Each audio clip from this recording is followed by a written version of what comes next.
there's a lot of change going on, and understanding that. And also for Hong Kong and businesses here, the concern is getting squeezed in terms of friction that develops.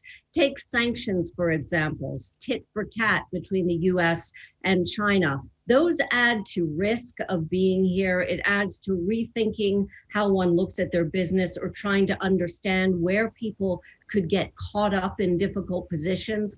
That could also come to fruition in terms of free flow of data. Are there things that companies are saying that could get them in trouble in China and also potentially in the US? These are areas where companies really have to think on their feet now and plan and look at operating here in a different way than they had to previously. That doesn't mean that companies want to leave. That doesn't mean that there's not a lot of room for excellent business, both now and in the future. It just means a rethinking, potentially a re-rating, and also measuring risk here now.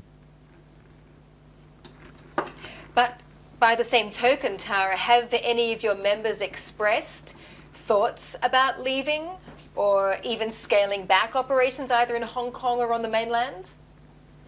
Yeah, I get asked that question almost every day, and it's not an easy yes or no answer.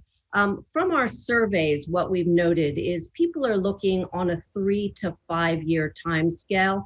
It's not like big multinational companies, even if they wanted to, could just pick up and go in the space of a few months. It's not like individuals who are based here, who may have children in school or may have put many years into a community here, can just pick up and leave, especially in the middle of COVID. So those are some circumstances to think about, but people are also waiting to see how things actually pan out here, what the comfort factor will be as we get further in to what feels like a very different style of city with the national security law, etc.